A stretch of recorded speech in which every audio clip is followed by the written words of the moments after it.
আর অন্যদিকে হাওড়ার দিকে নজর রাখতেই হচ্ছে, কারণ গতকাল হাওড়া পুরসভা নিয়ে একাধিক অভিযোগ করেন মুখ্যমন্ত্রী মমতা বন্দ্যোপাধ্যায়। যে অভিযোগ বারবার এসছে, জমা জলের সমস্যা, রাস্তায় ইতিউতি ছিটিয়ে রয়েছে আবর্জনা, আর সমস্যার জেরবার হাওড়া দশরথ ঘোষ লেনের বাসিন্দারা। সরাসরি ছবি দেখবো, ভাস্কর রয়েছে। ভাস্কর, গতকাল আমরা দেখলাম একেবারে হাওড়া পুরসভা নিয়ে একাধিক অভিযোগ করলেন মুখ্যমন্ত্রী মমতা বন্দ্যোপাধ্যায়। আজকে সকালে তুমি যেখানে রয়েছো সেইখানে ছবিটা ঠিক কিরকম?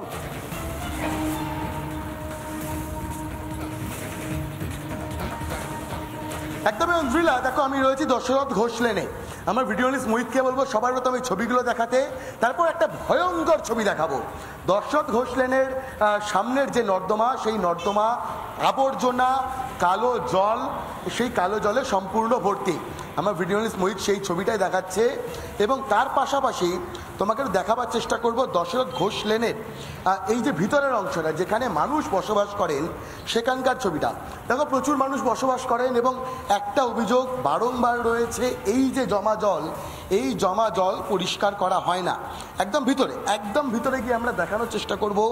অন্তত এতে সাধারণ মানুষ প্রত্যাশা রাখছেন, অন্তত এই পরিস্থিতিতে দাঁড়িয়ে সরকারের বা হাওড়া পুরসভার ঘুমটুকু ভাঙবে। দেখো প্রচুর মানুষের বাস এখানে, এবং তারই মধ্যে তারা কিভাবে বসবাস করছেন সেই ছবিগুলো দেখাবো। এই যে গোটা এলাকা, এই গোটা এলাকাকে ঘিরে রয়েছে কিন্তু সেই নর্দমা, যেখানে লাগাতার সারা বছর জল জমে থাকে, এবং এই যে অংশগুলো, এই অংশতেও কিন্তু এখনো অবধি জল জমে রয়েছে। এবং আরও একটা ভয়ঙ্কর ছবি রয়েছে অঞ্জলিলা, সেই ছবিটাও দেখাবো, এবং অবশ্যই যারা স্থানীয়রা, যারা এখানে থাকেন, তাদের প্রতিক্রিয়াগুলোও শোনানোর চেষ্টা করবো। মোহিতকে বলবো, মোহিত একটু এসো, ছবিগুলো দেখাবো। দেখো দশরথ ঘোষ লেনের ভেতরে এই যে অংশে যেখানে মানুষ বসবাস করেন, সেখানে এখনও অবধি কিন্তু জল জমে রয়েছে, এবং এই যে একটি বাড়ির ভিতরের অংশ, সেখানে দীর্ঘদিন ধরে যে জল জমে থাকে তার প্রমাণ একেবারে স্পষ্ট। এবার তোমাকে যে অংশটায় নিয়ে যাব, সেটা দেখে অঞ্জলিলা তুমি হয়তো বুঝতে পারবে না যে এটা বিশ্বের সবথেকে অনুন্নত কোনো দেশের ছবি নাকি হাওড়ার ছবি। দেখো বাড়িগুলোর অবস্থা দেখো, জল, নোংরা, পচা, জমা জল, আবর্জনা লাগাতার জমে থাকে, এবং ভয়ঙ্কর ছবি একটা দেখো। ঠিক এই যে অংশটা, মোহিত দেখাও, এই যে কল, এইটি হচ্ছে খাবার জলের সরবরাহ করার জন্য কল, কিন্তু এই যে পাশের নর্দমা, সেই নর্দমার কালো পচা জমা জল আবর্জনা সমেত উপচে এই খাবার জলের কলটুকু পর্যন্ত ঢেকে দেয়, যে কারণে মানুষ খাবার জলটুকুও নিয়মিতভাবে পান না। যারা এখানে থাকেন তাদের সঙ্গে কথা বলবো। বলছি, খাবার জলের কল এখানে রয়েছে দেখতে পাচ্ছি, এই নর্দমার জলটা কি হয়? এই নর্দমার জলটা কি এরকমই থাকে সারা বছর? এইরকমই থাকে নর্দমা জল। আচ্ছা, হ্যাঁ। বর্ষাকালে কি হবে? বর্ষাকালে কি একদম ঢাকা হয়ে যায়, খাবার জলে কলটা ঢেকে যায়? হ্যাঁ, ঢাকা হয়ে যায়।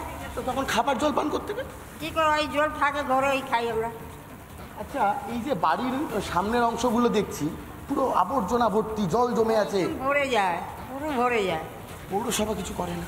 কি করে? বাড়িওয়ালাও নিজে উঁচু করতে দেবে না। হ্যাঁ, একটা সমস্যা রয়েছে লাগাতার, সারা বছরের সমস্যা, সারা বছরের সমস্যা ইন্দ্রিলা। এবং দেখো নিঃসন্দেহে ভয়ঙ্কর ছবি। অন্তত যে পরিস্থিতিতে এখানে মানুষ বাস করছেন, সত্যি আমরা বুঝতে পারছি না যে এটা পৃথিবীর সবথেকে অনুন্নত দেশের ছবি কিনা। কারণ আমার ঠিক ডান দিকে, মোহিতকে বলবো, মোহিত একটু ছবিটা দেখাও। এখানে কিন্তু পচা কালো জল এবং আবর্জনা জমে রয়েছে, যেটা স্থানীয়দের অভিযোগ, কিন্তু পরিষ্কার করার পরেও কিন্তু যে আবর্জনা, যে ময়লা, সেটা কিন্তু এখান থেকে সরিয়ে নিয়ে যাওয়া হয় না।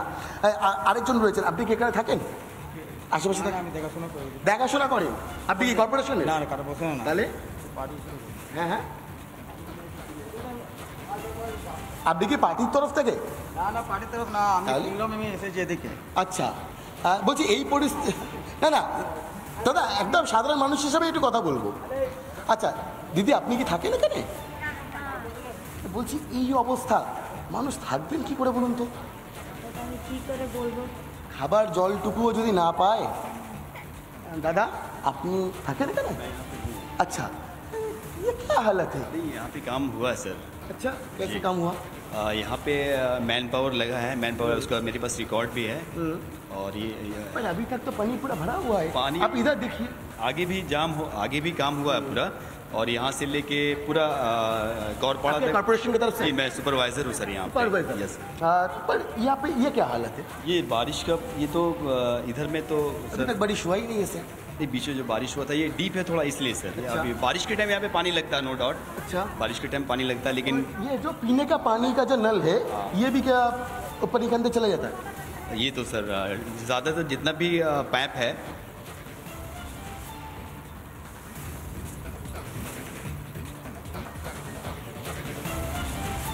কি ভয়ঙ্কর ছবি আমাদের ভাস্কর দেখাচ্ছিল, আমরা দেখাচ্ছি একেবারে সরাসরি আপনাদেরকে হাওড়ার ছবি। গতকাল যে বিষয় নিয়ে বারবার অভিযোগ করলেন মুখ্যমন্ত্রী মমতা বন্দ্যোপাধ্যায়, একেবারে তিনি অভিযোগ করছেন জমা জল অর্থাৎ ড্রেনের জল উঠে আসছে রাস্তার ওপরে, আর সামনেই বর্ষা রয়েছে। এইরকম পরিস্থিতি যেখানে পানীয় জলের একেবারে সুব্যবস্থা তো নেই, পাশে রয়েছে নর্দমা, ড্রেন রয়েছে, আপনারা দেখতে পাচ্ছেন।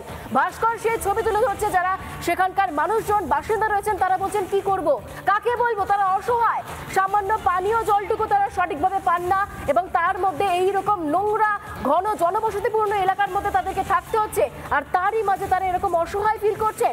এইখান থেকে আমি জানি না দেখছেন কিনা এই মুহূর্তে এলাকার যারা প্রশাসন রয়েছেন, তারা যদি দেখে থাকেন তাহলে এই প্রশ্ন তাদের কাছে রাখবো যে তারা দেখেও কি করছেন। ভাস্কর, অত্যন্ত অত্যন্ত লজ্জার বিষয় যে এখানকার স্থানীয় মানুষজন বলছেন তারা পানের জলটুকু সেভাবে পান না। কি করছে প্রশাসন? হাওড়া পুর সংস্থার তরফ থেকে একটি সুপারভাইজার রয়েছেন, তিনি বলছেন হ্যাঁ বর্ষাকালে জল জমে, কিন্তু তারা চেষ্টা করেন, কিন্তু আমার পাশাপাশি এটাও তারা জানাচ্ছেন যে এই যে গোটা এই যে নর্দমাটা, এই নর্দমা পরিষ্কার করার জায়গা তারা পান না, এবং যেভাবে পরিষ্কার করার চেষ্টা করা হয় তা হয়তো যথেষ্ট নয়, যে কারণে এই জল জমে থাকে। তা সত্ত্বেও তারা চেষ্টা করবে বা চেষ্টা করছে, কিন্তু দেখো সমাধান হয়নি। চেষ্টা অবশ্যই হয়তো হয়েছে, কিন্তু বাস্তব ছবিটা বলছে সমাধান হয়নি। সমাধান কবে হবে? কবে সমাধান হবে? যদি মানুষ পানীয় জলটুকু না পায়, যদি মানুষ অন্তত যেমনটা জানাচ্ছিলেন যে অনেক সময় হয়তো এই তাদের বাড়িটা ছেড়ে অন্য দূরে একটা স্কুলে আশ্রয় নিতে হয়, কারণ জল জমে থাকে, এবং জল যে জমে থাকে তার প্রমাণ রয়েছে। এই যে অংশ, এই অংশ বই তার একটা ছবি থাকাও, এই অংশগুলোতে জল জমে রয়েছে। স্থানীয়রা বলছেন বর্ষাকালে প্রত্যেকটি বাড়িতে জল ঢুকে যায়, পানীয় জলের যে কল সেই কলটুকু ঢুকে যায়, কিন্তু জলের তলায়, নোংরা জলের তলায়। হাওড়া পুর সংস্থা তাদের নিকাশি ব্যবস্থা নিয়ে প্রশ্ন তুলছেন কোন মুখ্যমন্ত্রী? মমতা বন্দ্যোপাধ্যায় এতদিন সত্যি তাই, বাংলার মানুষ ছবিগুলো দেখছে যে জমা জলে বিপাকে হাওড়ার বাসিন্দারা। শুধু হাওড়া নয়, হয়তো আরো খানিকটা দেখতে পেলে এরকম ছবি অনেক জায়গায় রয়েছে। এই মুহূর্তে হাওড়া দশরথ লেনের সেই ছবি আমরা দেখাচ্ছিলাম, যেখানে একেবারে কল এবং নর্দমা এক হয়ে গিয়েছে। বর্ষায় যে জল উপচে আসে, নর্দমার জল, তা কিন্তু কার্যত স্পষ্ট, এবং তেমনটাই অভিযোগ করছেন এলাকার মানুষজন। ধন্যবাদ তোমাকে ভাস্কর।